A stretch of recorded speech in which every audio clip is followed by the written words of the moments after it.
자, 안녕하십니까. 하이퍼랩입니다. 자, 이제 수시 원서 접수가 얼마 남지 않았죠, 그렇죠? 그러다 보니까 부모님이나 학생들의 가장 큰 고민거리 중에 하나는 자기소개서를 작성하는 거라고 생각합니다. 왜냐면 자소서가 이제 많은 시간을 들기도 하죠.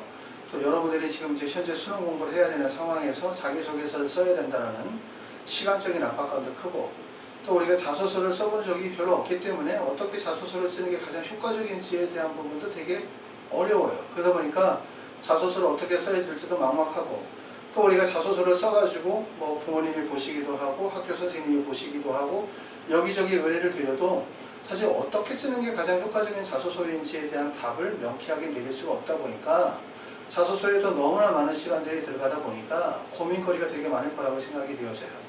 자, 이번 시간에는 이제 어떤 점에 대해서 중점을 두려면 우리가 합격생 자기소개서, 합격할 수 있는 자소서를 작성하기 위한 요령 또는 주의사항들, 우리가 자소서 쓸 때 이런 점을 좀 알고 썼으면 좋겠다, 이런 점을 얘기하고 싶어요. 자, 자소서를 쓸 때 제가 주로 말씀을 드릴 수 있는 내용은 잘 쓰는 자소서를 얘기하려고 하는 건 아니에요. 자소서라는 것은 제 생각으로는 소설이나 수필이나 시처럼 모든 사람들이 공감할 수 있는 그러한 글쓰기가 아니기 때문에 결국 본인이 고등학교 때의 경험이나 활동 내용을 기반으로 해서 본인의 진솔하고 솔직한 이야기를 전달하는 것이 자소서의 핵심이기 때문에 자소서는 사실 잘 쓴다라고 하는 게 의미가 없다고 생각해요.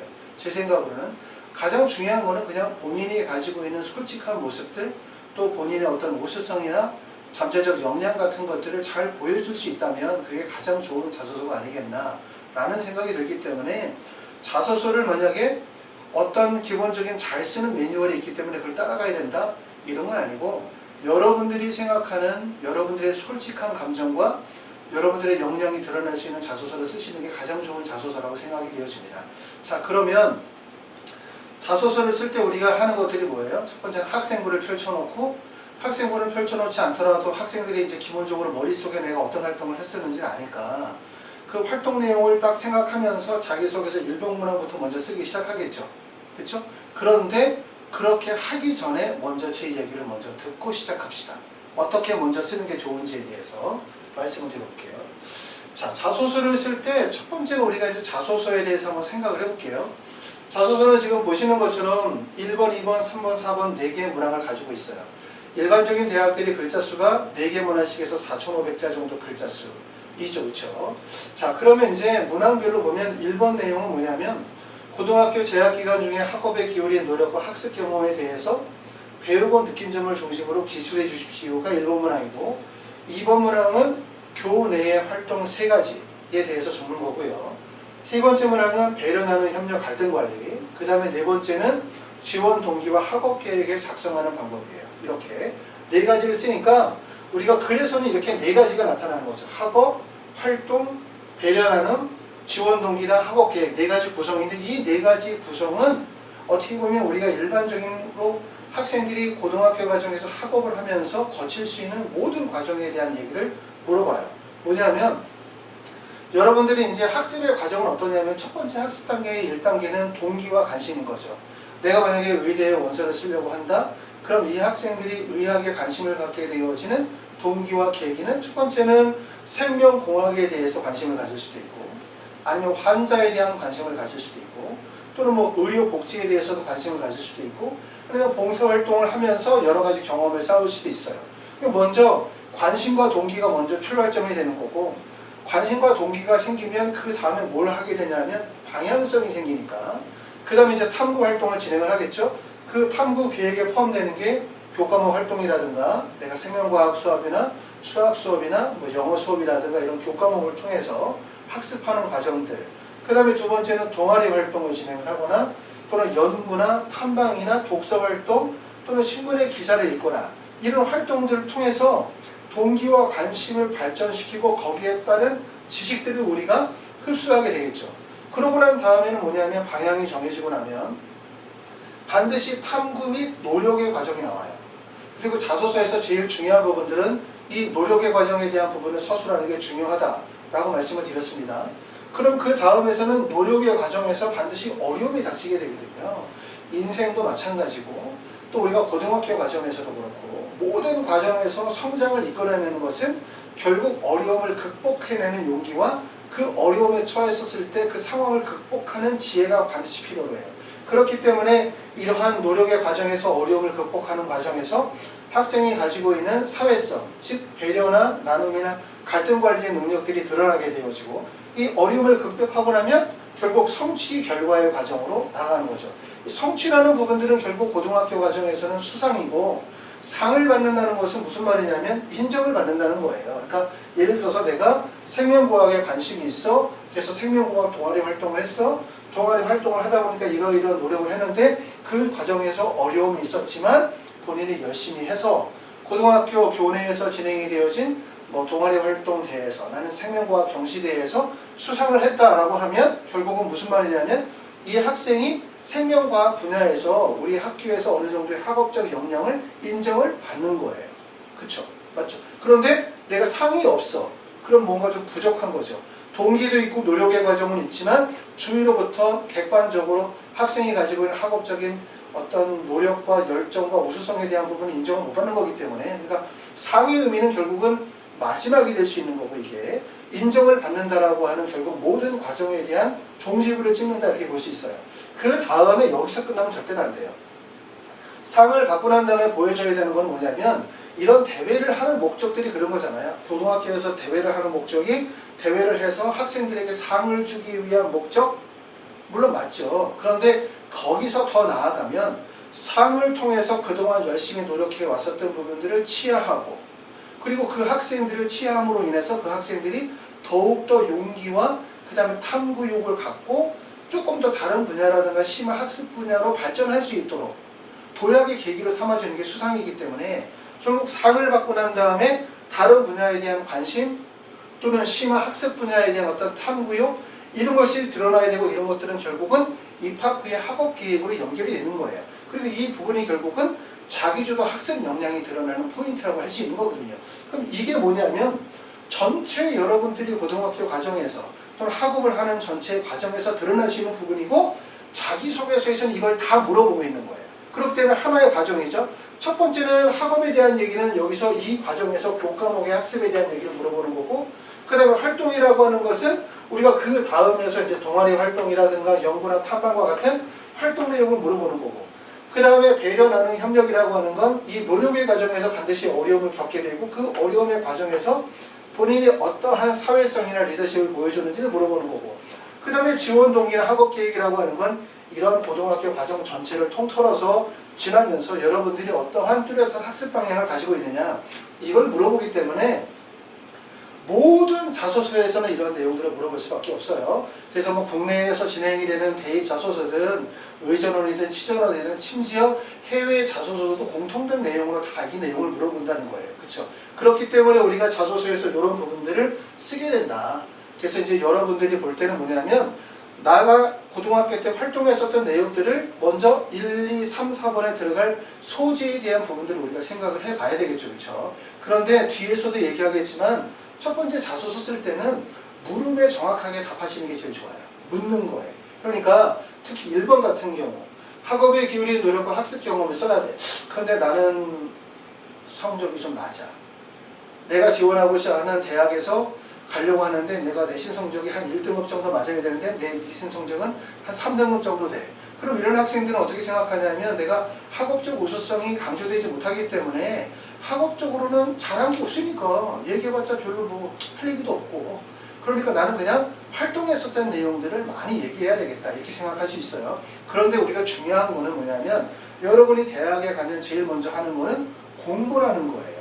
활동이 아니라는 거죠. 그리고 공부도 오래 하잖아요. 그렇죠? 대학 가면 최소한 4년 정도 공부해야 되고 이러한 학습에 있어서는 고등학교 과정과 다르게 대학 공부에서는 자기주도 학습 능력이나 탐구적 역량이 필요로 하기 때문에 대학에서 일본 문항을 또 중요하게 본단 말이에요.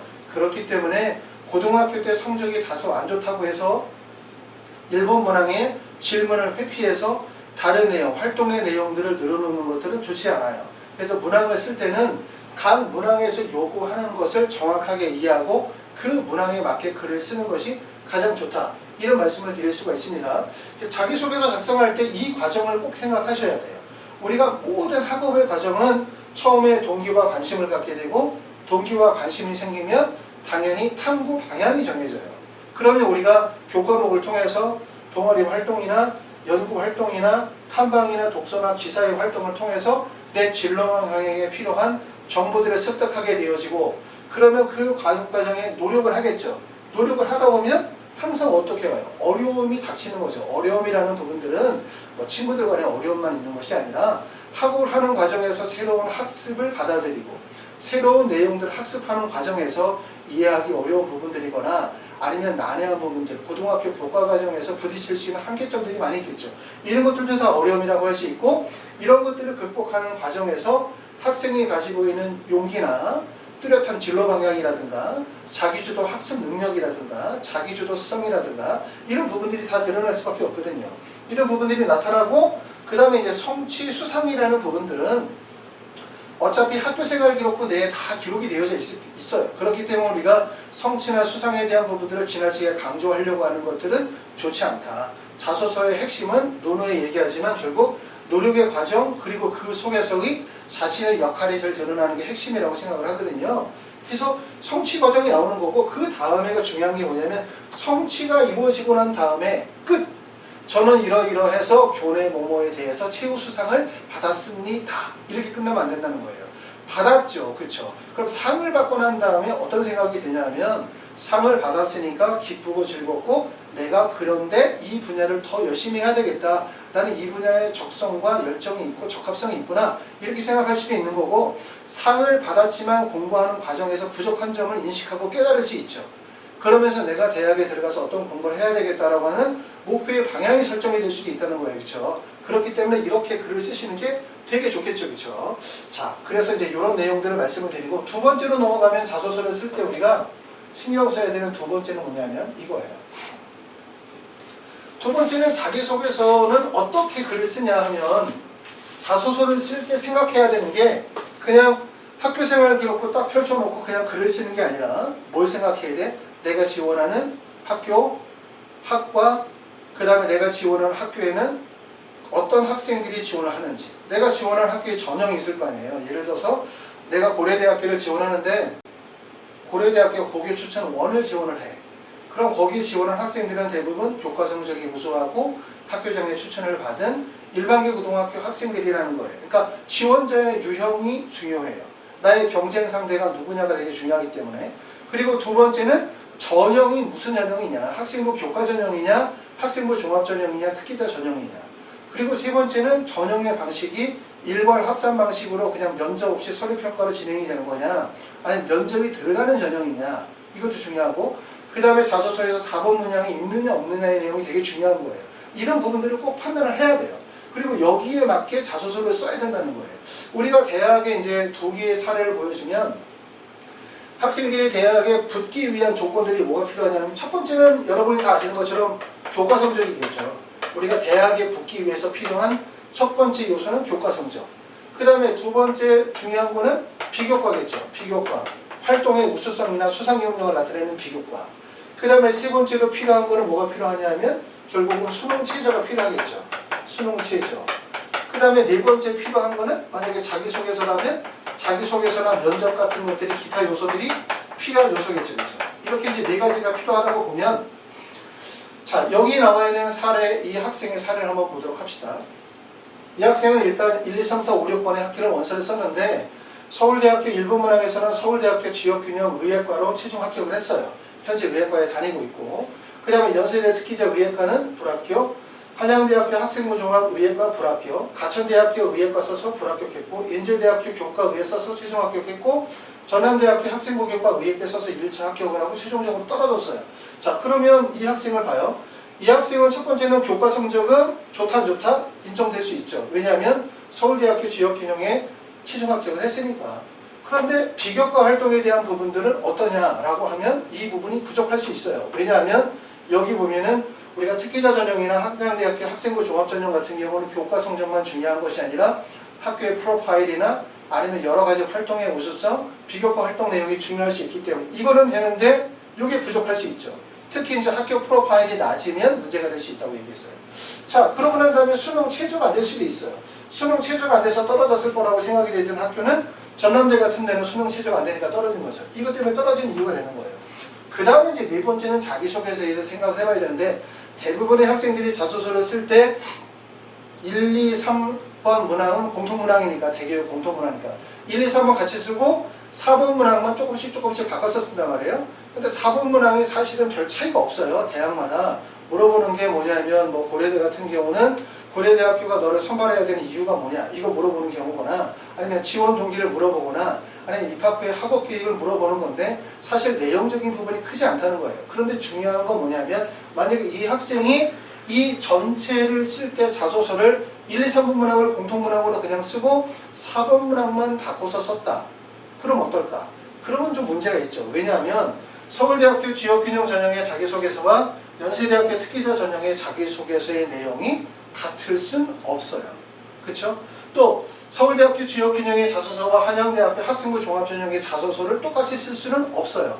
왜 똑같이 쓸 수 없다고 얘기하냐면 서울대학교 지역균형 전형 같은 경우는 일반적으로 일반계 고등학교 학생들이 지원하는 전형 학생부 종합이지만 교과에 가깝다고 볼 수 있고 다단계 전형인 거는 맞아요. 이렇게 진행하는 건 맞는데 한양대학교 학생부 종합 의예과 같은 경우는 대부분 어떻게 해요? 일반계 고등학교 학생들도 들어오지만 폭 자체가 높죠. 자사고나 특목고, 영재고, 과학고 학생들이 다 들어오는 전형이고 그리고 이거는 학생부 종합 전형에 해당이 되고 그 다음에 면접이 없는 전형이에요. 그러니까 전형 방식과 면접의 유무와 자소서의 내용이 다 다르기 때문에 같이 쓸 수 없다는 거예요. 물론 한양대학교 학생부 종합은 자소서가 없어요. 그렇죠? 맞죠?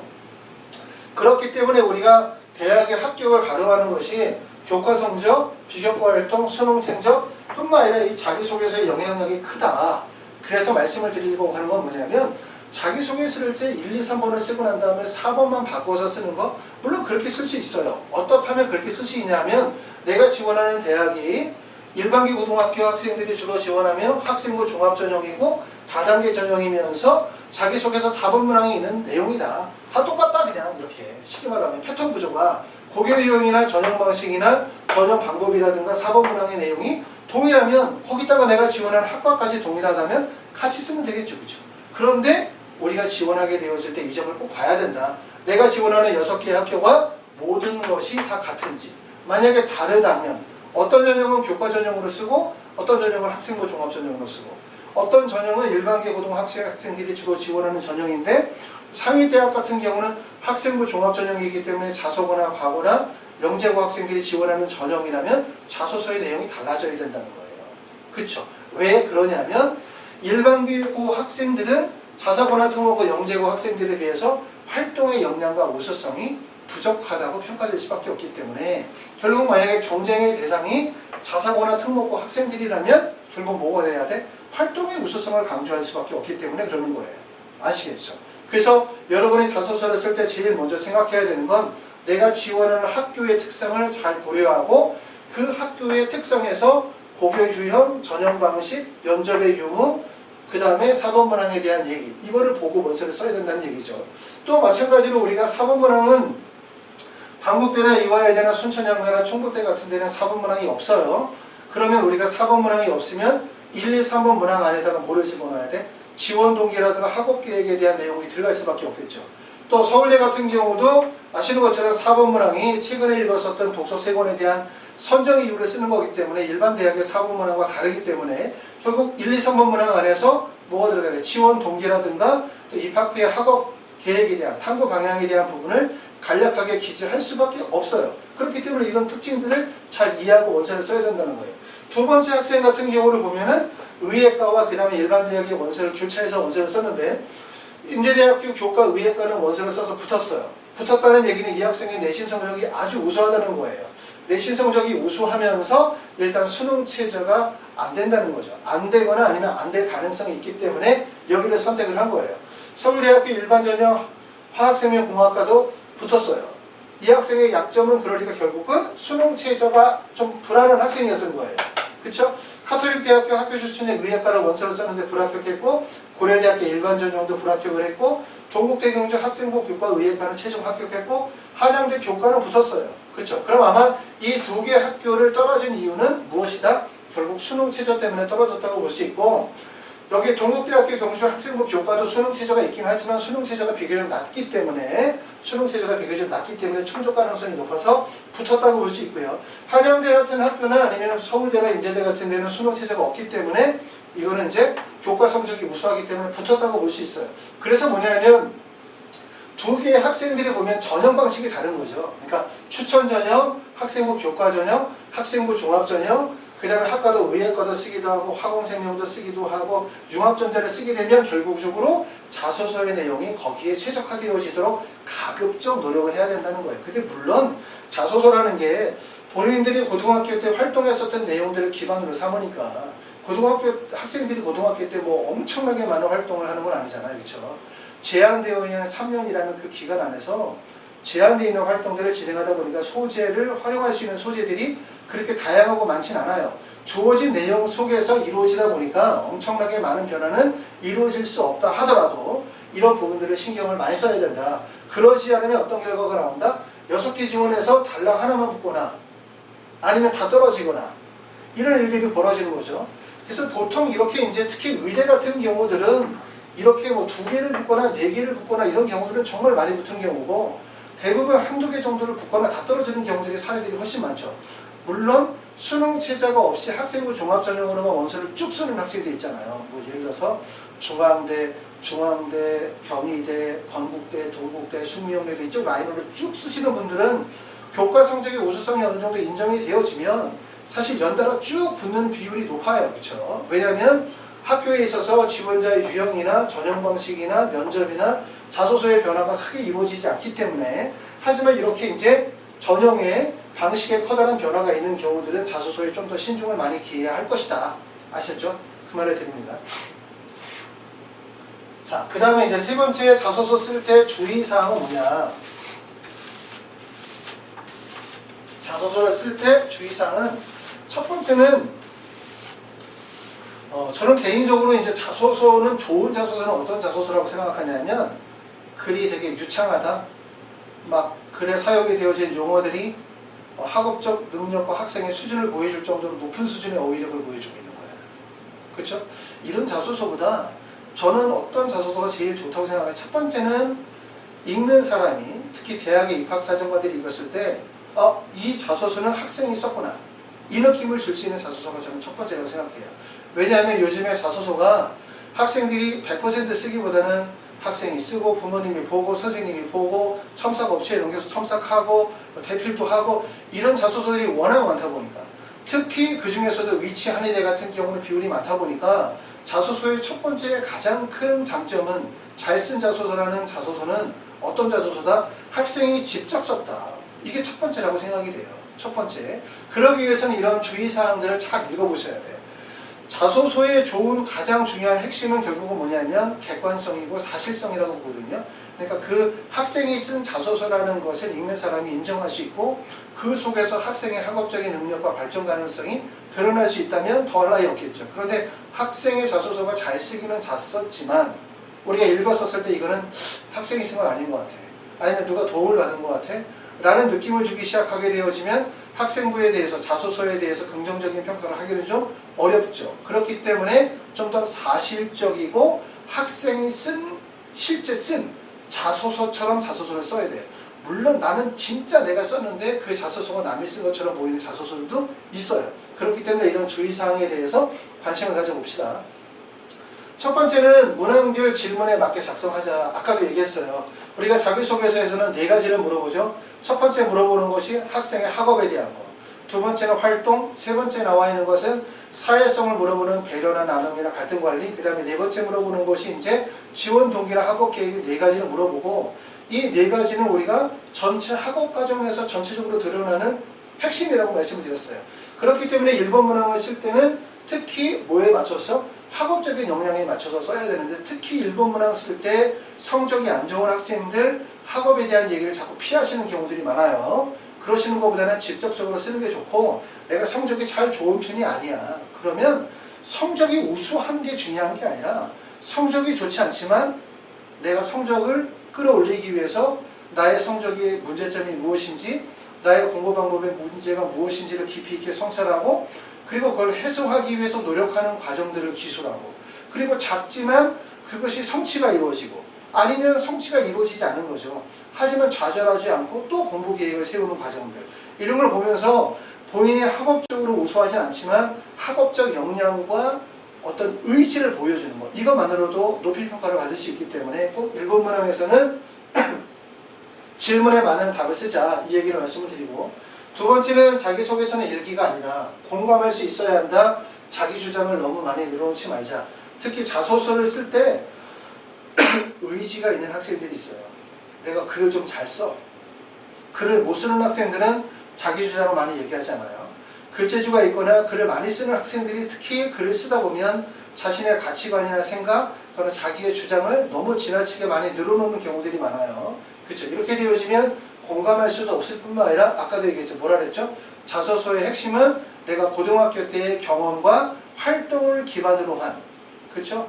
학생이 배우고 느낀 점 그리고 그 안에서의 학생의 역할이 드러나야 된다는 거예요. 그렇지 이렇게 근거 없이 자신의 주장이나 가치관을 늘어놓는 것들은 좋지 못하다. 그렇기 때문에 꼭 상대가 읽고 공감할 수 있어야 된다는 점을 명심하셔야 되고 세 번째는 결과와 성취보다는 과정과 노력 중심으로 기술해야 된다 이랬어요. 자소서를 많은 학생들이 첨삭을 하다 보면 특히 뭔가 의지가 있는 학생들 또 부모님이 첨삭을 도와주거나 아니면 예를 들어서 뭐 이렇게 그 업체에서 자소서로 첨삭을 도움을 받는 거 학생이 직접 많이 참여하지 않으면 대부분의 글이 어떻게 나오냐면 이렇게 써요. 뭐뭐 해서 뭐뭐 했다 이렇게 써요. 그래서 뭐뭐 해서 그러면 이제 우리가 동기나 계기를 쓰는 거고 그 다음에 뭐뭐 했다라고 하는 건 결국은 이제 결과나 성취를 강조하고자 하는 거거든요. 그러니까 이렇게 글을 쓰는 이유들은 대부분 성취 결과를 강조하고 싶은 거예요. 성취 결과. 나 이거 했어. 나 이렇게 했어. 나 이만큼의 학업적인 능력이 있어. 이런 걸 보여주기 위해서 많이 쓰거든요. 그래서 보통 해서 사람들이 쓸 때 뭐뭐 해서 뭐뭐 했다. 뭐뭐 해서 뭐뭇을 발표했다. 발표했다. 또는 뭐 제출했다. 또 수상했다. 이런 거 쓰거든요. 또는 뭐뭇을 알았다. 뭐 이런 거.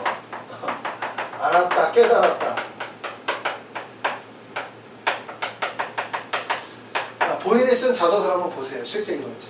대부분 학생들이 뭐뭐 해서 무엇을 했다 중심의 글을 쓰게 되는데 자소서에서 제일 중요한 거는 뭐뭐해서 뭐뭐 했다가 중요한 게 아니라 아까 얘기했지만 그 중간에 뭐가 들어가야 되냐면 학생의 노력의 과정이 들어가야 되는 여기서의 학생의 역할이 들어가야 된다고 얘기했어요. 학생의 역할이 반드시 내가 어떤 역할을 수행했는지가 드러나야 되는데 이 부분이 빠지게 되어지면 자소서가 어떤 자소서로 보이냐면 첫 번째는 지나치게 결과나 성취 결과들을 강조하려고 하는 자소서로 가게 돼요. 그럼 이런 자소서는 대부분 어떤 자소서냐면 내가 안 쓰는 자소서. 내가 안 쓰는 자소서라는 얘기는 뭐냐면 대필 또는 다른 사람이 많이 도와줬다라는 인상을 준다는 거예요. 두 번째는 부모님이 쓰는 자소서. 부모님이 쓰는 자소서를 지금 자꾸 뭐라고 하는 이유들은 뭐냐면 우리가 부모님들은 자녀분들의 자소서를 도와줄 때 좀 더 많은 내용들 너 이런 것도 했잖아 아니면 너 이거 잘하잖아 우리는 이걸 잘해요 이런 부분들을 자꾸 보여주고 싶거든요. 그러다 보니까 글 자체가 대부분 성취 결과 중심으로 나열식 구조의 글을 갖게 되는 거예요. 그러다 보면은 결국은 자소서의 가장 핵심이라고 하는 노력의 과정과 학생의 역할이 드러나기가 어려워요. 그래서 이렇게 글을 쓰면 안 되기 때문에 이 부분 꼭 아셔야 돼요.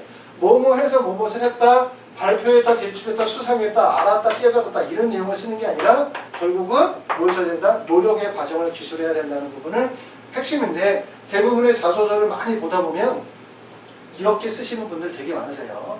이거 좀 피해야 되겠다 이런 생각이 들고요.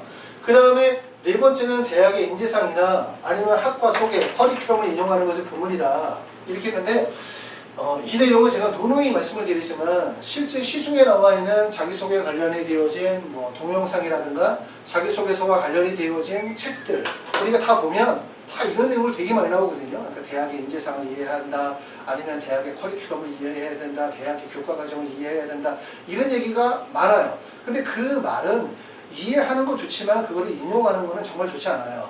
그래서 인용하는 게 좋지 않은 이유들은 뭐냐면 자기소개서는 이런 것 같아요. 본인의 생각과 본인의 경험을 적어야 돼요. 자기소개서가 전체적으로 4개 문항에 4,500자 정도의 글인데 그 내용들 중에 상당수의 내용이 대학의 인재상이야. 우리 학교는 홍익인간이야. 저는 이러이러해서 홍익인간의 이 대학의 인재상에 적합한 인재라고 생각합니다.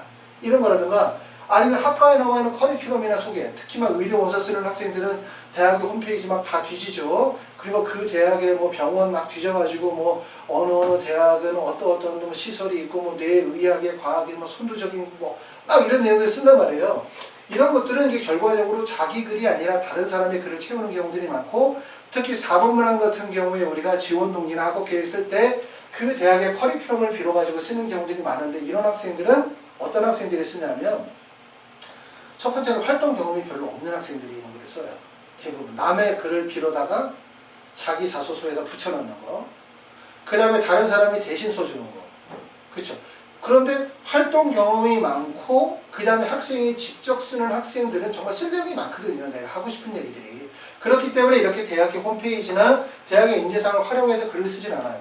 그렇기 때문에 이렇게 쓰는 것들은 좀 전에 얘기했던 것처럼, 여기 나온 것처럼 뻔한 자소서로 만들어질 가능성이 높기 때문에 이렇게 대학의 인재상이나 커리큘럼에 맞는 자소서를 쓰는 건 나빠요. 아시죠? 그렇게 쓰지 않도록 하고, 대신 이제 이런 건 있을 수 있죠. 내가 활동했었던 여러 가지 활동이나 또는 자소서에 기술되어진 내용의 방향성이 특정 대학에서 볼 때 우리 대학의 인재상과 적합한 학생이군 이라고 생각할 수는 있어요. 그건 대학에서 판단해야 될 문제 아니겠습니까?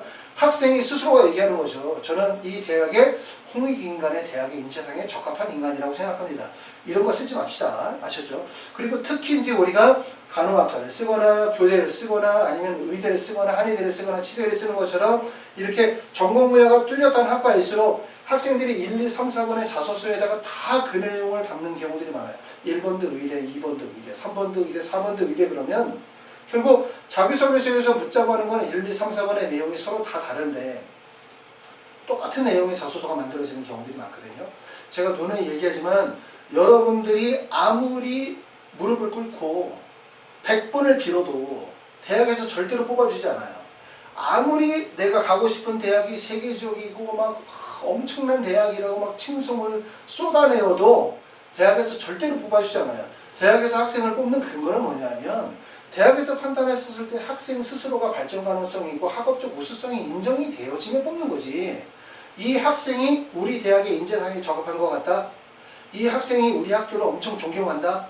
이 학생이 우리 대학을 잘 알고 있다. 이거를 뽑지 않는다는 거예요. 아셨죠? 그 점을 꼭 알아두시고 자기소개서에다 다른 내용 쓰시려고 하지 마시고 본인이 경험했었던 내용과 활동 내용을 기반으로 해서 자신의 우수성을 보여줄 수 있도록 하는 게 가장 핵심이다. 이 내용은 절대 하지 맙시다.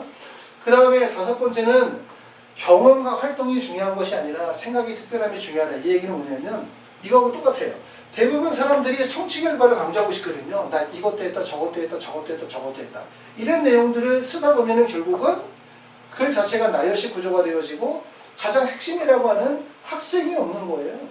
네가 도대체 뭘 했는데 이 내용이 없는 거죠.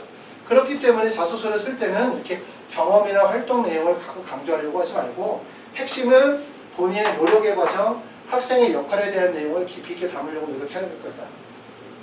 자, 그 다음에 6번째는 한 줄만 읽어도 뻔한 자소서는 좋지 않다 이랬어요. 자, 한 줄만 읽어도 뻔한 자소서는 이런 걸 알려면 이제 첫 번째는 뭘 하는 게 좋냐면 다른 사람의 자소서를 먼저 읽어보는 공부가 되게 큰 공부가 돼요. 먼저 읽어보는 거죠. 그럼 일반적으로 다른 사람의 자소서를 읽지 마라 이렇게 얘기하는 사람들도 있어요. 읽지 마라고 하는 것도 맞는 얘기예요. 왜냐하면 다른 사람의 자소서를 읽고 난 다음에 내가 자소서를 쓰게 되어지면 일반적으로 사람들이 써놓은 자소서의 패턴 구조를 따라갈 가능성이 높기 때문에 그런 독창성이 떨어져요. 그 점이 있는 거죠. 그렇기 때문에 다른 사람의 자소서를 읽지 말라는 얘기를 하는 거고, 두 번째는 다른 사람의 자소서를 읽어봐야 된다는 얘기를 하는 이유는 뭐냐면 아까도 말씀드렸지만 나는 되게 정성을 다해가지고 독창적으로 자기주도적으로 글을 썼는데 봤더니 다른 사람의 글과 비슷할 수도 있거든요. 글 쓰는 서술형의 패턴 방식이. 그렇기 때문에 다른 사람의 글을 읽어보는 게 큰 도움이 돼요. 우리가 소설을 쓴다. 물론 저는 소설을 써본 경험이 없지만 소설을 쓴다면 제일 먼저 하는 게 뭐예요? 물론 모든 학문에서 기초적인 건 뭐냐면 창작 이전에 먼저 학습 과정이 이루어져야 되겠죠. 많은 소설들이 있고 많은 작가들의 작품을 읽고 그러면서 평가를 하고 그러면서 내가 자기의 영역을 쌓아가는 것처럼 자소서도 쓰려고 하면 제일 먼저 필요한 부분들은 뭐냐면 많은 학생들의 자소서를 읽어보는 게 첫 번째예요. 내가 만약에 의대를 가려고 한다. 그럼 의대에 합격한 학생들의 자소서를 쭉 읽어보면 잘 쓴 자소서도 있고 못 쓴 자소서도 있겠죠.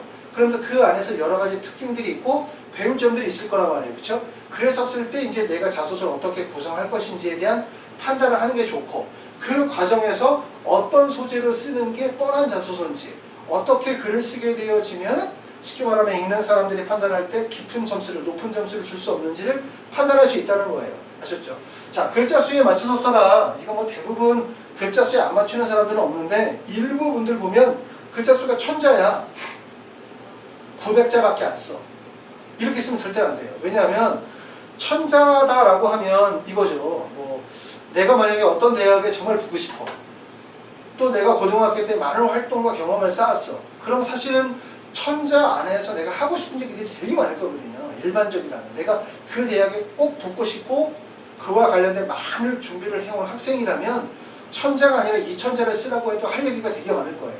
그러니까 글자 수를 적게 쓰면 어떤 느낌을 주냐면 학생의 활동 내용과 경험이 별로 없다. 그 다음에 학생이 의지를 가지고 있지 않다. 라는 좋지 않은 인상을 줄 수 있기 때문에 글자 수는 가급적 맞춰 쓰는 게 좋죠. 천자 그러면 꼭 이게 천자를 딱 천으로 맞출 필요는 없어요. 천자라고 하면 보통 마이너스 20개 정도, 그러니까 뭐 예를 들어서 뭐 975자에서 천자 이 사이에 쓰면은 별 무리가 없는 거죠. 그렇죠? 물론 글자 수가 넘어가는 건 안 되겠죠. 넘어가면 어차피 입력이 안 되기 때문에 대부분 글자 수는 천자다 그러면 이렇게 뭐 975자에서 천자 정도. 근데 950자 이하다 글자 수가 그러면 뭔가 좀 아까 말씀드렸었던 것처럼 이 학생이 자소를 쓸 내용이 별로 없나? 아니면 의지가 별로 없나? 이런 부정적인 평가를 낼 수 있기 때문에 이렇게 글자 수를 적게 쓰는 것들은 좋지 못해요. 대부분 천자라고 하면 천자에 가깝게 원자를 쓰는 게 좋겠다. 대피는 절대로 하지 말자 이 얘기예요. 대피를 하지 말자는 얘기는 뭐냐면 자소서를 쓰고 자소서를 혼자 그냥 쓰는 사람은 사실 없어요. 자소서를 내가 쓰면 최소한 부모님한테 첨삭을 받든 아니면 학교 선생님을 보여주든 누군가에게 보여주겠죠. 그렇죠? 근데 제가 말하는 대피는 뭐냐면 자신이 글을 쓰지 않는 거죠. 자신이 글을 쓰지 않고 엄마가 대신 써주거나 아니면 사설 업체에서 대신 써주거나 이런 자소서는 쓰지 말자.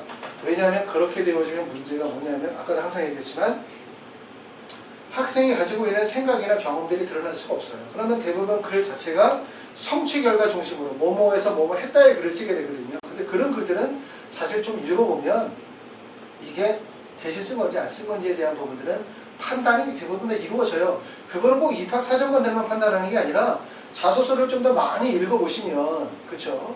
많은 학생들의 자소서를 읽다 보면 이 자소서가 얼마나 학생이 정성을 다해서 쓴 건지 학생의 실제 경험이 묻어있는지 안 묻어있는지 판단이 이루어질 수 있기 때문에 이런 걸 하지 않았으면 좋겠습니다. 자, 그래서 일단은 자소서 주의사항은 첫 번째는 질문에 맞게 쓸 것 1, 2, 3, 4번에 맞게. 그 다음에 두 번째는 자기 주장, 자기 생각, 자기 가치관 근거 없이 막 늘어놓지 말고 상대가 이해할 수 있게 써라. 그 다음에 네 번째는 뭐뭐 해서 뭐뭐 했다. 이런 결과나 성취 중심으로 쓰는 게 아니다. 자소서는 뭐가 중요하다? 본인의 과정과 노력이 되게 중요한 거예요. 그 다음에 세 번째, 인재사, 학과 소개 이런 거 쓰지 말자. 절대로. 특히 막 간호학과 이런 거 쓰거나 교대 이런 거는 간호학과나 교대의 자소서는 똑같아요. 사실 학생들이 그냥 처음서부터 하고자 하는 얘기들이 똑같거든요.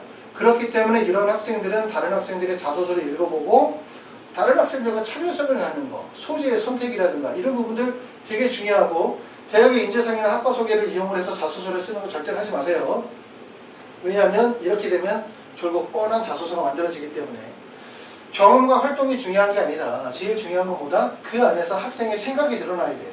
이 내용과 같은 내용이죠. 그리고 글자 수에 맞춰서 작성하도록 하자. 그래서 천자라고 하면 뭐 950자 이렇게 쓰면 절대로 안 됩니다. 최소한 970자 이상, 75자 이상은 되어야 하고요. 그 다음에 대피를 하지 않도록 합시다. 대피를 해가지고 뭐 걸려서 뭐 유사도 검사에 걸려서 이게 문제가 아니에요.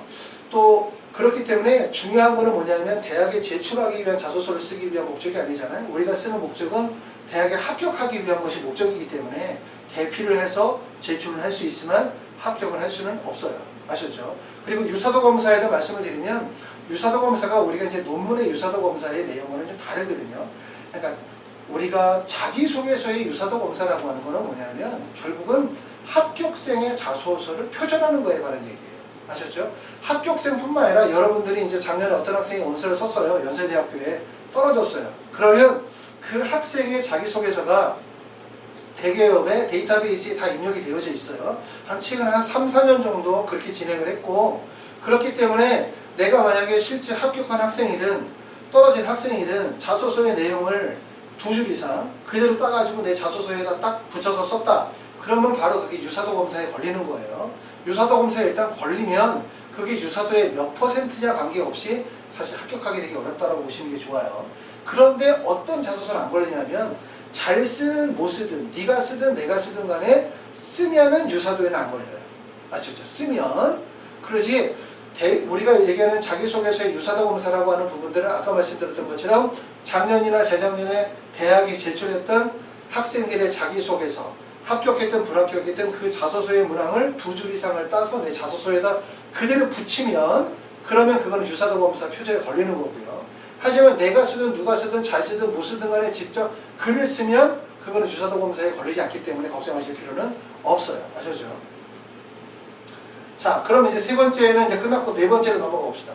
여기서부터는 이제 뭐를 하려고 했냐면 지금까지 설명했었던 부분은 이 자소서 작성하는 방법에 대해서 설명을 해드렸고 제가 5명의 사례를 한번 보여드릴 거예요.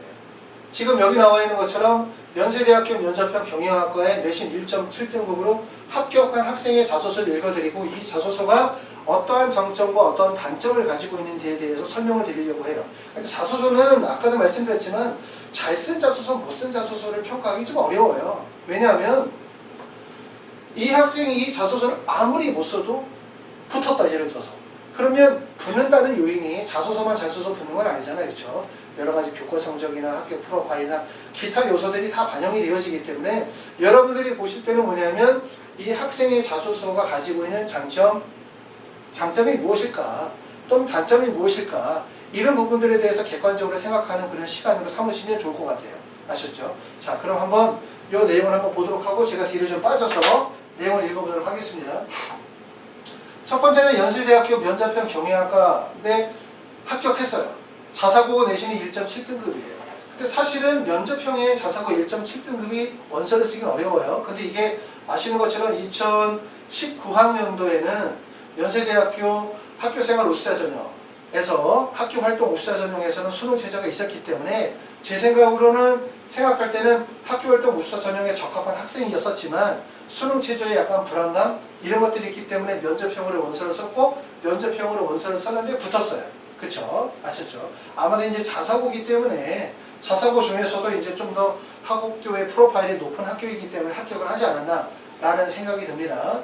이 학생의 꿈은 축구 행정가가 되는 게 꿈이에요. 그리고 이제 경영학과를 지원하게 되어졌는데 그 내용을 한번 천천히 읽어보도록 하겠습니다.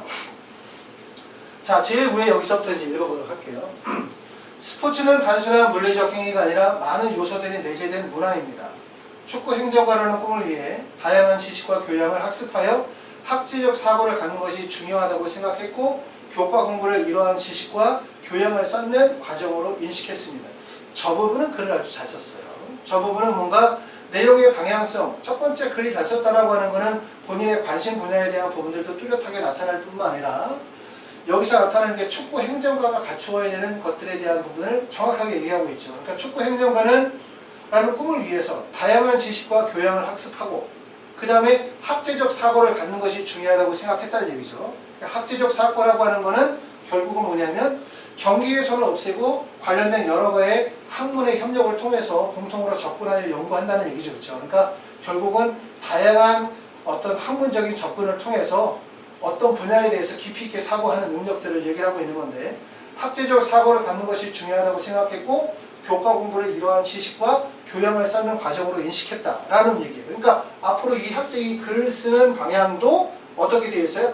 교과 공부를 하게 되어질 때 이런 교양을 쌓는 과정 그리고 학제적 사고를 가지고 이런 학업적 과정들이 진행이 되어졌다라는 내용의 글을 쓰고 있고 그런 편에서 글은 전체적으로 맥락이 유지가 되어지고 있어요. 그렇기 때문에 저 글의 앞부분에 대한 부분은 상당히 잘 썼다.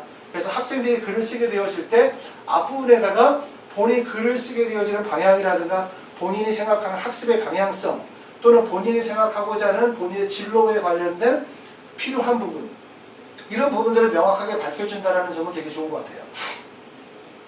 언어는 문화권 이하의 기초이며 언어는 문화 이해의 기초이며 소통의 매개다. 첫 번째 이 학생이 이제 언어에 대한 얘기를 하고 있습니다. 특히 이제 영어에 대한 얘기를 하는 거죠. 그렇게 많은 언어들을 심도 있게 배우려고 노력했습니다. 영어의 경우 축구 선진국의 공용어이기에 많은 노력을 기울였습니다. 체화를 위해서 영어 연극을 진행했고 선수 자서전을 원서를 읽으며 각 문화권 고유의 표현들을 익힐 수 있었습니다. 또한 소통의 기본은 단어라고 생각하여 단어 위주의 공부를 진행했습니다. 다른 축구 선진국들의 언어인 독일어를 2학년 때 선택을 하기도 했으며 1년 동안 아랍의 언어와 문화의 강제를 수강하면서 기초회화 실력을 갖출 수 있었고 아랍에 대한 부정적인 고정관념을 타파할 수 있었습니다. 그럼 여기까지 나와 있는 게 이제 결국은 언어 학습에 대한 이야기를 하고 있어요. 자, 두 번째는 2학년 때는 지금껏 축구는 왜 오류투성이일까? 라는 책을 통해 축구에서의 통계의 중요성을 인식했으며 확률과 통계에 흥미를 가지게 되었습니다. 하지만 이론과 문제들을 이해하기 쉽지 않았습니다. 이론의 적용이 이해에 도움이 될 거라고 생각하여 통계와 R 강좌를 수강했습니다.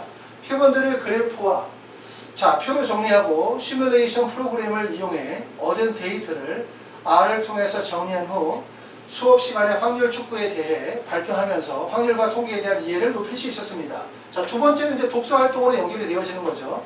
축구는 왜 오류투성이일까라는 독서 활동을 하고 그러고 난 다음에 어떻게 돼요? 이제 다음 과정으로는 이제 동아시아라는 과목으로 연결이 됩니다.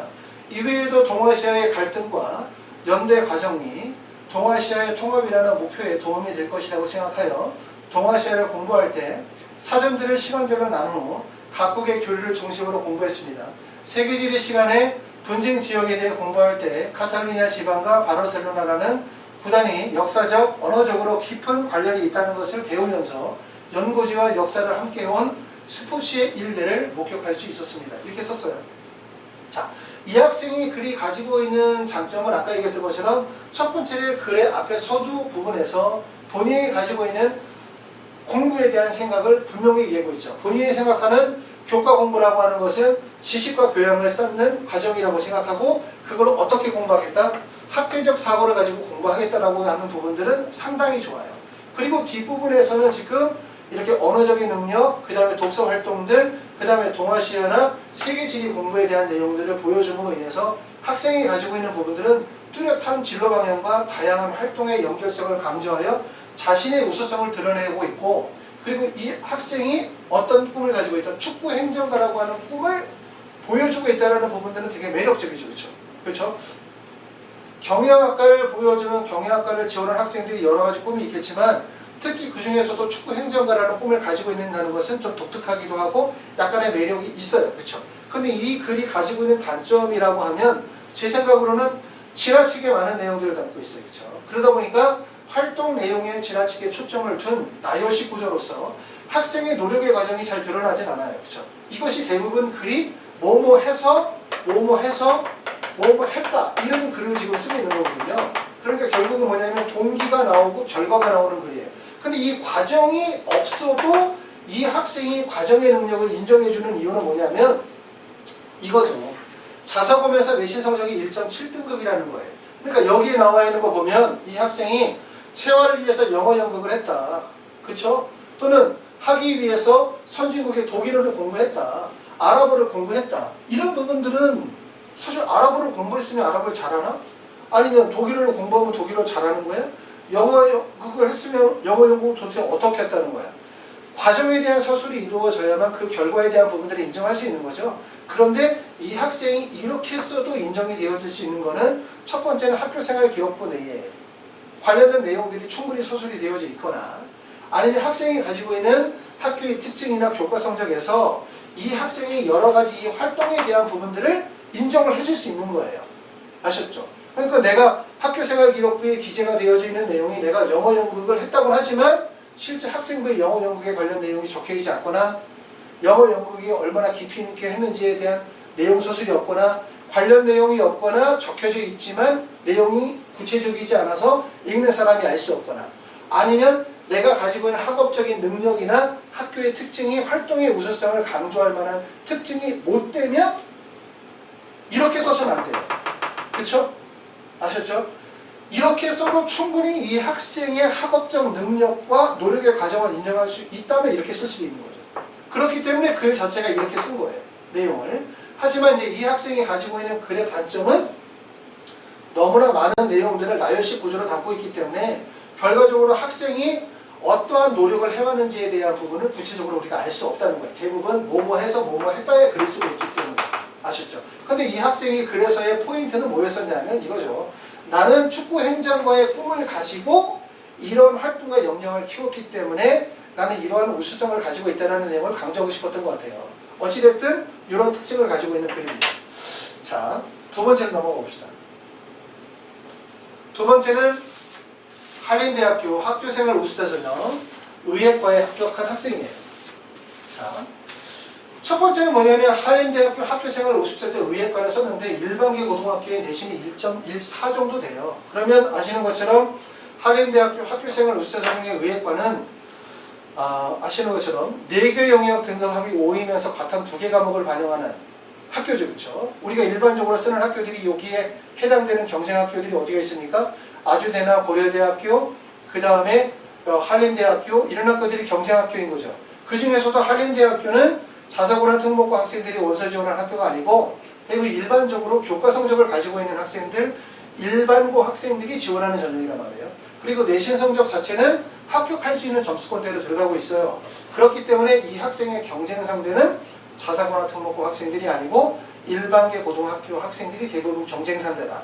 그러면 결국 일반고 학생들 중에서 내신 성적이 비슷한 학생들끼리에서의 차이를 벌릴 수 있는 건 뭐다? 교과 성적도 있지만 중요한 건 결국 활동 역량이라는 거예요. 그렇기 때문에 이 학생의 자소서에서는 활동적 역량과 우수성을 강조하기 위한 것이 포인트가 될 수밖에 없어요.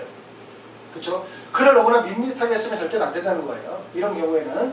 왜냐하면 일반고 학생들과 경쟁을 하게 되어질 때 내 성적이 1.14야. 어떤 애가 1.12야.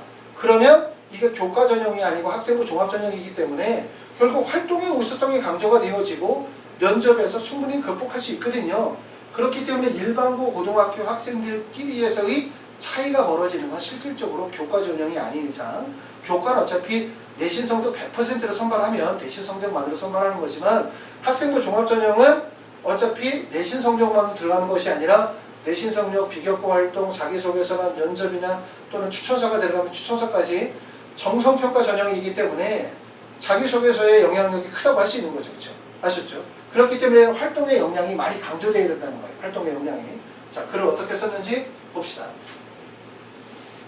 자, 학문 간의 연결 고리를 따라가면서 유기적으로 학습하기 위해 노력했습니다. 자, 이 부분도 글을 잘 쓴 거죠. 그러니까 학생의 글이 처음에 시작할 때 학문 간의 연결고리를 따라가면서 유기적으로 학습하기 노력했다라고 하는 것은 아까 학생이 얘기했었던 부분도 있지만 두 번째 학생은 본인이 진행하는 학습에 대한 목표 방향이라든가 본인의 학습의 방향성을 보여주고 있는 거예요. 본인은 공부할 때 어떻게 했다는 거예요? 이러한 학문 간의 연결고리를 유기적으로 학습하는 데 포인트를 두고 있다는 얘기예요. 그렇죠? 이게 이제 자신의 학습 경험과 학습의 노하우라고 할 수 있겠죠. 자, 과목적으로 처음에 이제 화학에 대한 얘기를 합니다. 화학 수업에서 배운 DNA 나선 구조의 독특한 모양에 이끌려 나선 구조가 나타나는 원리를 조사하다가 생명과학 수업 시간에 배웠던 면역 단백질 인터페론도 나선 구조 단백질 분자라는 것을 알게 되었습니다. 인터페론과 함께 사이토킨이 포함되는 인터류킨은 면역세포 수용기를 구성하는 단백질 조합의 구조에 따라 결합력이 달라지는 점을 이용하여 면역 신호 전달을 조절한다는 사실을 배웠습니다. 그래서 체내 물질들을 분자 구조의 관점에서 바라보며 화학과 생명과학이 서로 밀접한 관계가 되어져 있음을 알았다. 여기까지 쓴 거죠. 자, 여기까지의 내용을 보면 이 학생의 포인트는 뭐냐면 이런 글 많이 씁니다. 많이 쓰는데 화학과 생명과학을 같이 공부하면서 결국은 화학에서의 DNA, 그 다음에 생명공학에서 배웠었던 면역 단백질 인터페론이 둘 다가 뭐로 되어져 있다?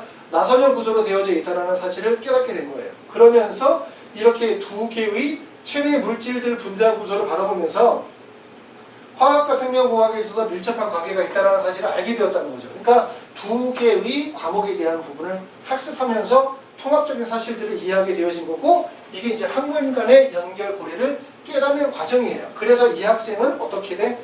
인터페론을 유전자 재조합으로 생성하여 암 치료에 시도했다는 것을 사전에서 보고 유전공학 기술에 관심을 갖게 되어졌다라는 얘기를 하고 있습니다.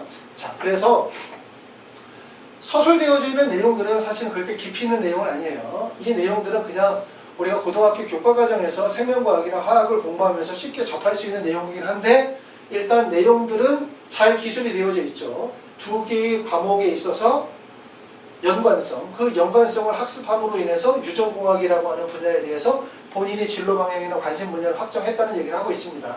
자, 계속 여기서부터 읽어볼게요.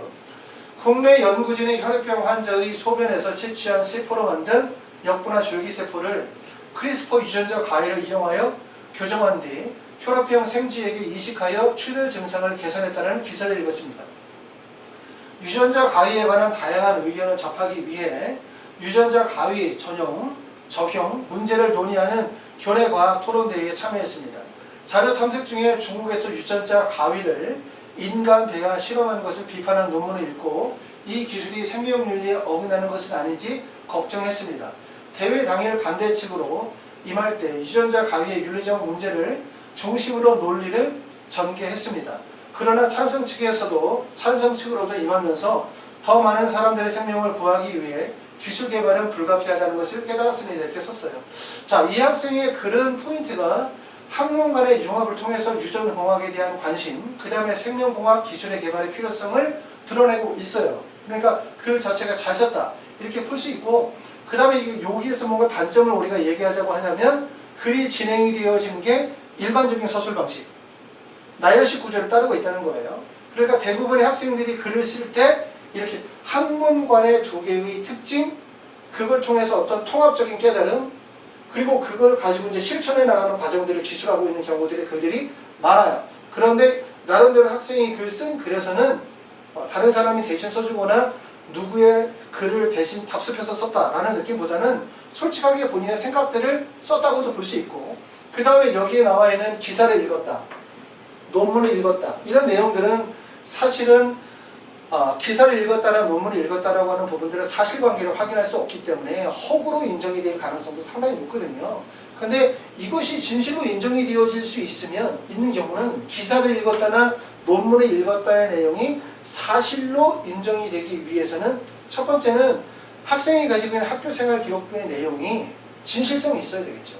그래야만 여기에 대한 또 다른 어떤 이유 설명이 없어도 이 학생이 실제 논문을 읽거나 기사를 읽었다고 이해가 될 수 있고, 그 다음에 글이 전후 관계에서 사실관계가 분명하게 드러나야만 인정이 되어질 수 있는데, 글 자체는 되게 사실적으로 썼고 그리고 잘 쓴 글이라고 말씀을 드릴 수 있어요. 그래서 이러한 것들에 대한 부분들은 만약에 자소서를 쓰실 때 참고로 우리가 삼아서 생각해 보실 수가 있습니다.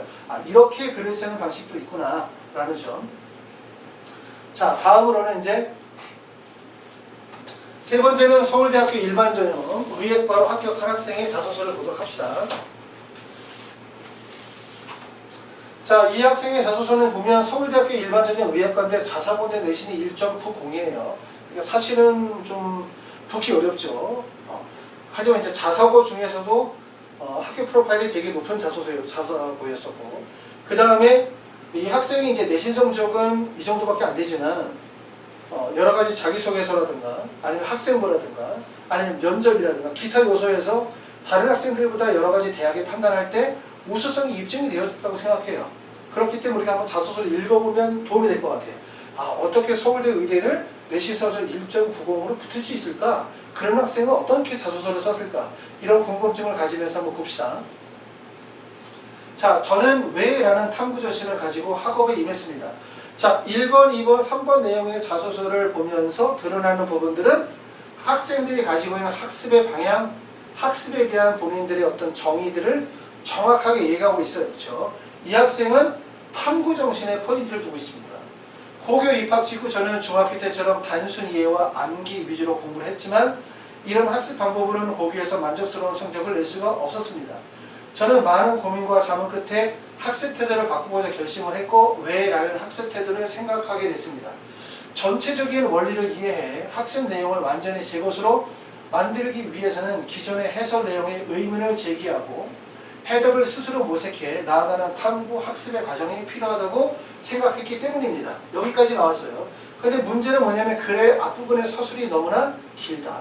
그렇죠? 그리고 두 번째는 앞부분의 글의 내용이 특징이 별로 없어요. 그리고 이러한 접근의 방식들은 대부분 다른 사람이 써주는 글에서 많이 나타나는 현상들이에요. 아시겠죠?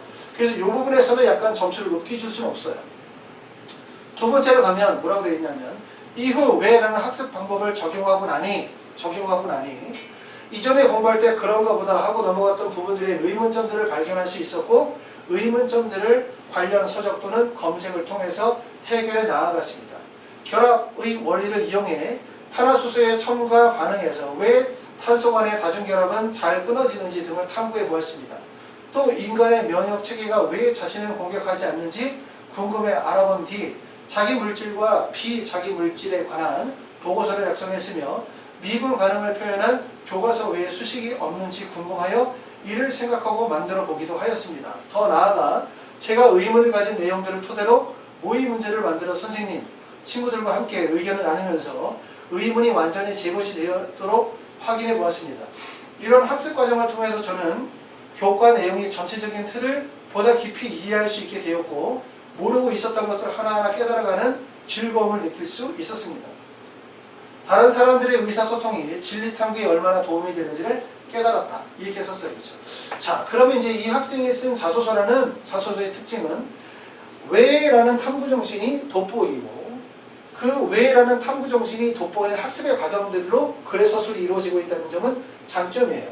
그런데 약간 좀 위험성이 있는 부분들은 일반적인 소설 방식을 택하다 보니까 구체적으로 학생이 가지고 있는 노력의 과정에 대한 부분들을 구체적으로 잘 드러나지 않는다는 거예요. 그러니까 뭐냐면 이 자기소개서 내용에서 실제 학생의 노력과 학생의 생각이 조금 더 실체적으로 드러나야 되는데 그 부분은 좀 미흡했기 때문에 다소 누군가가 좀 도와준 자소서가 아닌가라는 의심을 받을 수도 있어요. 그런데 이제 이런 것들 있잖아요. 아까도 얘기했었던 것처럼 관련 서적을 검색을 했다, 모의 문제를 만들었다, 아니면 보고서를 작성했다, 이런 부분들은 사실 사실관계를 입증하기가 상당히 어렵거든요.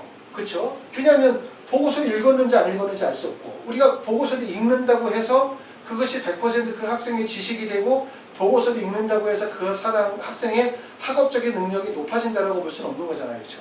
어떤 책을 읽어도 내용을 읽긴 읽었지만 뭔지 기억을 못하는 경우일 수도 있고 자소서에는 적혀있고 학생부에는 적혀져 있지만 실제 읽지 않을 수도 있잖아요. 그렇기 때문에 이렇게 보고서를 작성했다, 서적이나 검색을 읽었다, 모의 문제를 만들었다, 이런 내용들은 사실규명이 되게 어렵기 때문에 자기소개서를 쓸 때 이것이 실제 이루어졌다라고 하는 노력의 과정과 실천 과정들을 구체적으로 적어줘야만 돼요. 하지만 이런 노력의 과정이나 실천 과정이 구체적으로 적지 않아도 인정이 되는 건 뭐냐면 학생이 가지고 있는 교과적인 성적, 학생이 가지고 있는 교과 성적과 학생부에 기술되어져 있는 내용들이 사실로 인정이 될 수 있으면 얘는 이 정도 학업 능력이 되면 충분히 이 정도의 활동을 할 수 있어. 또는 얘네 학교는 이거를 하는 학교야 라고 인정이 되어지면 된다는 거죠. 그렇기 때문에 고등학교 1학년이나 2학년 학생들이 이 강의를 들으면 학교생활 기록부를 작성하게 되어질 때 무조건 잘 쓰는 게 절대로 좋은 게 아니라는 걸 아셔야 돼요. 학교생활 기록부의 핵심은 뭐냐면 입학사정관이나 대학 측에서 봤었을 때 그것을 사실로 인정할 수 있어야 돼요. 그러니까 너무 지나치게 내용을 부풀려서 작성하는 것들, 과도하게 내용을 많이 담는 것들, 지나치게 학생을 드러내려고 하는 것들, 이런 것들은 학교생활 기록부의 내용이 좋지 못하다라는 점을 말씀을 드리고 싶어요. 자, 이런 점이 장점이었고요. 그 다음에 이제 네 번째 학생으로 가겠습니다. 자, 총 5개의 학생을 준비했습니다. 네 번째 학생은, 이 학생은 한양대학교 학생부 종합의예과에 합격을 했어요. 자, 근데 한양대학교 의예과는 아시는 것처럼 자기소개서를 제출하지 않기 때문에 이 학생은 어디서 썼냐면 서울대학교에 와서 썼어요. 그러니까 서울대 의대에 맞춰서 자소를 썼다고 볼 수 있고 영재고등학교고 내신이 4.3 중에서 3.87이니까 내신 성적은 아주 우수한 학생이에요. 그렇죠? 이 정도 되어지면 일반적으로 봤었을 때는 서울대도 실제 합격할 수 있고 아니면 뭐 연세대에 특기자 전형으로 합격할 수 있는 그 정도의 성적이라고 볼 수 있어요. 자, 그럼 이 학생은 어떻게 자소를 썼느냐 보면 자, 먼저 이 학생은 이제 처음에 생명과학에 대한 이야기를 하고 있습니다. 학창시절 대부분을 의사를 꿈꾸면서 가장 열심히 또 주도적으로 공부했던 것은 생명과학이었습니다.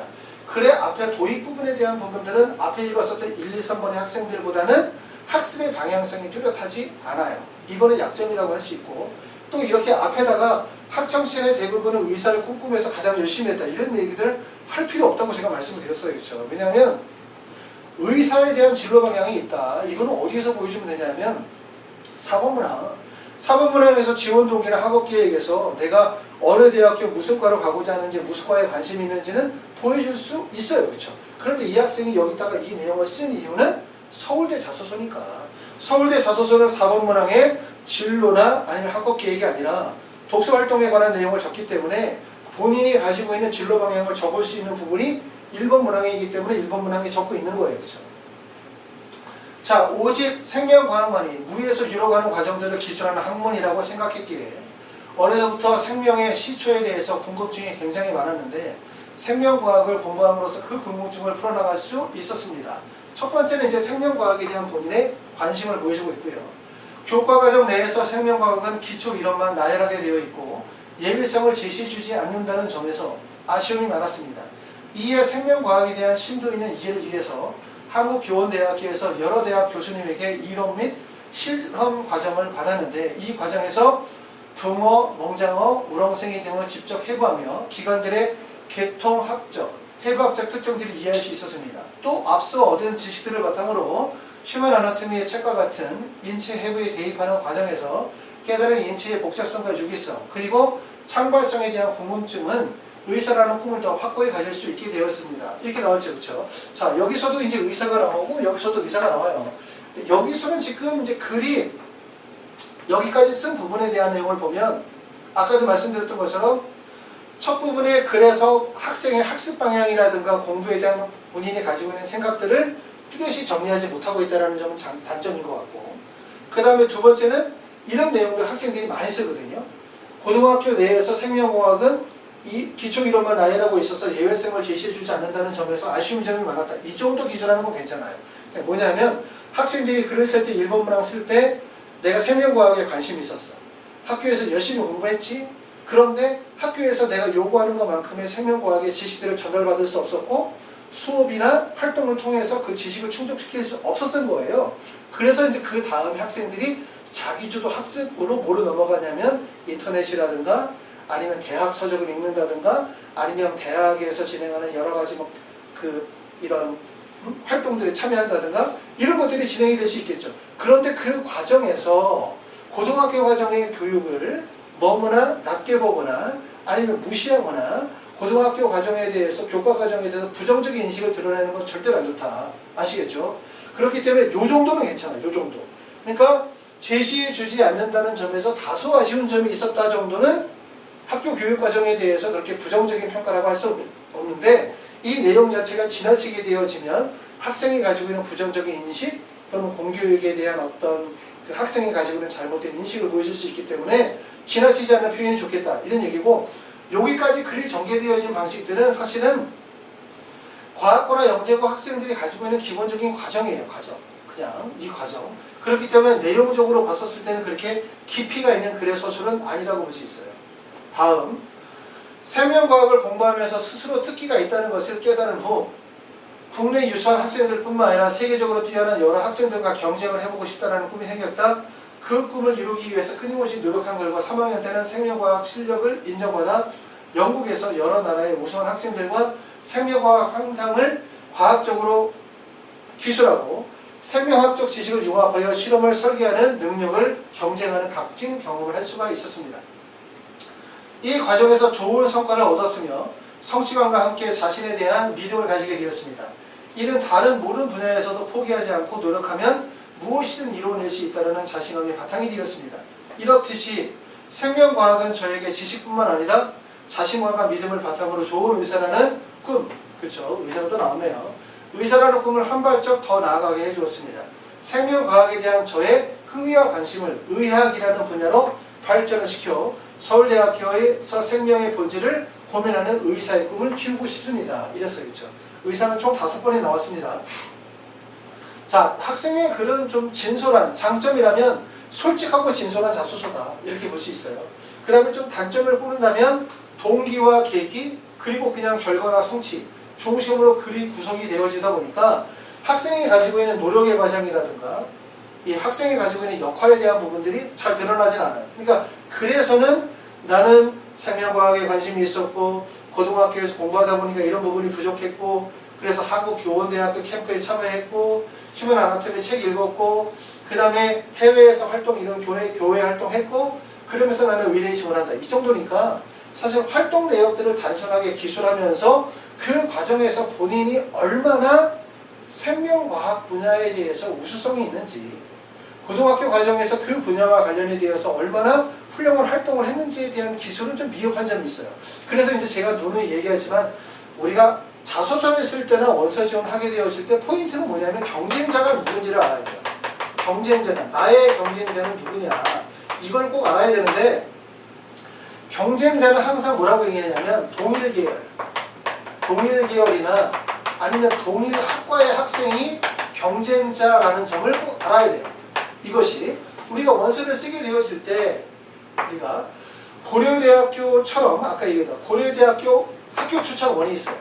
학교 추천원이 있고 고려대는 학교 추천원, 학교 추천 2, 일반 전형, 특기자 전형이 나눠져 있으면 전형이 세분화되어져 있기 때문에 지원할 학생들의 유형이 다 나눠지죠. 그러니까 일바고, 자사고, 자율고, 그 다음에 뭐 특목고, 과고나 영재고 나눠지지만 만약에 예를 들어서 성균관대학교처럼 학과 모집이 있다. 학과 모집, 성균관대처럼 학과 모집이 있으면 이건 전형이 단일 전형이기 때문에 4개의 학교의 유형의 학생들이 한꺼번에 지원하는 거죠. 그 다음에 학교 추천은 그냥 하나의 전형의 학생들이 지원한다고 생각해봐요. 일반고 학생들만 지원하는 게 학교 추천인데 학과 모집, 성균관대학교 학과 모집은 일반고도 들어가고 자사고나 특목고도 지원하고 과학고 학생도 지원하고 영재고 학생도 지원하고 또는 대도심 지역의 강남이나 아니면 대도심 지역의 학생들도 지원한다고 할 수 있어요. 하지만 경쟁자는 학교 추천 전형처럼 이런 전형들은 어차피 지원하는 학생들의 유형이 나눠져 있기 때문에 일반고 학생들끼리의 경쟁이라는 게 충분히 이해가 되죠. 하지만 성균관대 같은 이런 학교들도 하나의 전형에 다양한 학교의 유형의 학생들이 지원하지만 실제 경쟁하는 것은 동일 계열, 동일 학교 학생들끼리의 경쟁이라는 거예요. 그러니까 이 학생의 경쟁자는 영재고 이 학생의 경쟁자는 일반계 고등학교 학생이 경쟁자가 아니었어요. 누가 경쟁자였었다? 같은 영재고에 다니는 학생과의 경쟁이었던 거죠. 그러면 어떻게 썼어야 되냐면 좀 더 자소서의 내용이 좀 더 열정이 담겨야 된다고 생각해요. 왜냐하면 영재고 다니는 학생들은 똑같은 패턴을 같은 교과 과정을 겪었을 거거든요. 무슨 내용들? 한국교원대학교 캠프, 독서활동, 다른 해외활동 이런 것들이 같이 연계가 돼서 비슷한 활동을 했었기 때문에 이런 같은 영재고 학생들끼리 경쟁에서 이기기 위함이라면 동일한 활동이라 하더라도 그 안에서 내가 얼마나 우수했는지 얼마나 열정을 가지고 있었는지 이런 부분들이 드러나야 되는데 그런 부분이 약간 비흡한 점이 있을 수 있었다. 그래서 여러분도 아셔야 될 점은 뭐냐면 내가 자소서를 쓸 때 나의 경쟁자가 누구냐 이걸 꼭 반드시 생각을 해야 되는 거예요. 그리고 그 경쟁자와 이기기 위해서 나는 자소서를 어떻게 구성하는 게 가장 좋을 것이냐 이 부분에서 생각해 보실 필요가 있습니다. 자, 마지막으로 이제 다섯 번째는 숭실대학교의 SSU 인재 물리학과에 합격한 일반계 고등학교 1.90의 성적을 가지고 있는 학생이에요. 자, 이 학생은 지금 숭실대학교 SSU 인재 물리학과에 지원하게 되어지는 교과 성적은 1.90이면 충분히 합격할 수 있는 성적을 가지고 있다고 생각이 돼요. 그러니까 자소서를 쓸 때 되게 무리스럽게 자소서를 쓸 이유는 별로 없어요. 왜냐하면 교과 성적이 우수하기 때문에. 그리고 이제 이 학생은 물리에 대한 관심을 잘 드러내고 있어요. 글의 내용이 지금 보면 평상시에 본인이 이제 물리에 대해서 관심을 갖게 된 게 앞에 나오죠. 야구를 통해서 물리를 알다. 그러면 1, 2, 3, 4, 5번 5개의 자소서를 보면서 공통적으로 느끼는 거는 1, 2, 3, 4 4를 뺀 나머지 학생들이 자소서에서 뭐가 다 드러나냐면 본인의 학습 방향, 본인의 관심 분야, 본인이 생각하는 학습에 대한 목표점 이런 부분들이 정확하게 드러나는 거죠. 그렇죠? 이 학생은 야구를 통해서 물리를 알다. 이렇게 시작하고 있습니다. 자, 내용을 보면 롯데자이언츠의 연고지에 살다 서울로 전학을 오고 나서 중계방송으로 야구를 보다 보니 현장에서 보는 야구와 달리 선수들의 몸통적 하나하나에 집중할 수 있었습니다. 그래서 투수가 야구공을 직구로 던질 때와 변화구로 던질 때 왜 공의 속도가 달라지는지 궁금했습니다. 과학동화 잡지를 읽고 이 현상이 유체의 법칙 중에 마그누스의 힘에 적용된다는 것을 알았습니다. 단순히 선수의 고된 연습이라 생각했던 것이 물리규칙이 적용됨을 알자 야구 경기 속에서 또 다른 법칙을 찾았습니다. 타자의 배트에 공을 닿을 찰나 야구공이 찌그러지는 이유, 타자가 번트를 댈 때 안타를 쳤을 때 공의 속도가 달라지는 이유, 홈런을 쳤을 때 소리가 우리가 보는 현상과 엇박자가 들리는 이유 등을 설명하며 야구의 세계의 물리를 이해했습니다. 그러자 야구의 세계를 넘어서 물리의 법칙을 직접 보며 결과값을 밝혀보고자 하는 결심이 생겼습니다. 자, 그러면 결국은 좀 전에 말씀드렸었던 것처럼 야구가 결국 물리로 연결이 되는 거죠. 야구에 대한 관심이. 이를테면 타점 기록계 설계에서 공을 연직으로 던졌을 때 중력 가속도 값이 달라지는 이유와 단진자 운동에서 실제 측정한 주기가 공식과 다른 이유가 각각 공기 저항과 마찰력이라는 것을 실험을 통해서 밝혀냈습니다. 이 과정에서 왜 이상적인 실험 결과가 나올 수 없는지에 대해서 고찰하며 오차를 줄이기 위해 중력의 영향을 최대한 덜 받는 옥상에서 실험을 하고 마찰력을 줄이려고 유리판을 썼습니다. 그리하여 실험들을 직접 증명하며 후대에 또 다른 아르키메데스가 되어 유레카를 외칠 수 있었습니다. 자, 그 뒤에 내용이 있고요. 여기까지 썼어요. 자, 이 학생의 자소서를 보면 학생의 관심과 흥미 그리고 탐구 활동으로 연결이 되어지는 좋은 사례들을 보여주죠. 그러니까 이 학생이 정말 야구를 정말 좋아하는구나. 그리고 야구를 통해서 정말 물리에 대해서 관심을 갖게 되었다는 부분들을 누가 읽어도 인정할 수 있어요. 이 학생은 야구를 정말 좋아하는 학생이고 야구를 보면서 물리를 같이 생각했다라고 하는 부분들이 여러 가지 요소를 통해서 뚜렷하게 드러나죠. 그런데 이 내용의 단점이 보면 활동에 초점을 두고 있고 학업에 기울인 노력과 학습 경험에 대한 구체적인 서술이 부족하다는 거예요. 그러니까 이 내용은 사실은 일본 문항이잖아요. 그러니까 일본 문항에 우리가 담아야 되는 거는 결국 뭐냐면 학업적 노력에 대한 내용을 담아야 되는데 이 내용은 학업 노력이라기보다는 결국은 뭐예요? 활동이라게 가깝다고 할 수 있죠. 활동에. 그렇기 때문에 학업에 기울인 노력과 학습 경험에 대한 부분에서 약간 벗어나고 있다는 느낌이 들어요. 그렇죠? 그러면은 단점이라고 할 수 있는데 소재 자체는 커다란 장점이라고 할 수 있어요. 학생이 가지고 있는 야구에 대한 관심, 그걸 통해서 물리 과목이라고 하는 것에 대해서 본인의 탐구 정신을 갖는다라고 하는 학생의 어떤 독특한 소재나 학업에 대한 열정, 관심이라는 부분들을 잘 드러나고 있어요. 그런 점은 장점이라고 할 수가 있습니다. 자, 그래서 이제 여기까지 해서 총 자기소개서의 내용들을 다 정리해 봤어요. 자, 보면 말씀드리는 거 뭐냐면 이 학생의 자소서, 이 학생의 자소서를 이렇게 읽다 보면 학생들마다 자소서의 특징과 단점들이 있죠. 그리고 어떤 학생이 자소서가 꼭 잘 썼다 이렇게 말씀을 드릴 수는 없어요. 그 학생의 특징, 여러 가지 요소들 있잖아요. 그 학생이 가지고 있는 고등학교 프로파일이라든가 내가 지원하는 대학의 유형이라든가 아니면 내가 지원하는 학교의 전형 방식이라든가 여러 가지 적합한 자소서를 쓰는 게 가장 좋은 자소서라고 생각하고 마지막으로 말씀을 드리면 자소서를 쓸 때 우리가 제일 중요한 부분은 항상 말씀을 드리지만 잘 쓰는 자소서가 중요한 것이 아니라 본인의 생각과 경험이 솔직하게 드러나고 그리고 그걸 통해서 본인의 역량과 발전 가능성이 잘 드러나는 자소서가 가장 좋은 자소서라고 생각해요. 그러니까 자소서에서의 핵심은 어떻게 적느냐, 얼마나 잘 쓰느냐가 중요한 게 아니라 자소서에다가 무엇을 담느냐에 대한 부분이 설계구조 짜는 과정이 제일 중요하다고 생각하거든요. 그렇기 때문에 이제 여러분들이 제가 지금까지 말씀을 드렸었던 내용들을 잘 참고해서 자소서를 쓰도록 노력해 보시면 되고 그리고 저희 하이퍼리뷰 홈페이지에 들어와서 보시면 합격생들의 자소서나 아니면 온라인 자소서 첨삭 진행하는 방법, 오프라인 자소서 첨삭 진행하는 방법에 대한 설명들이 있습니다. 그런 내용을 참고하시면 도움이 될 수 있을 거라고 생각됩니다. 감사합니다.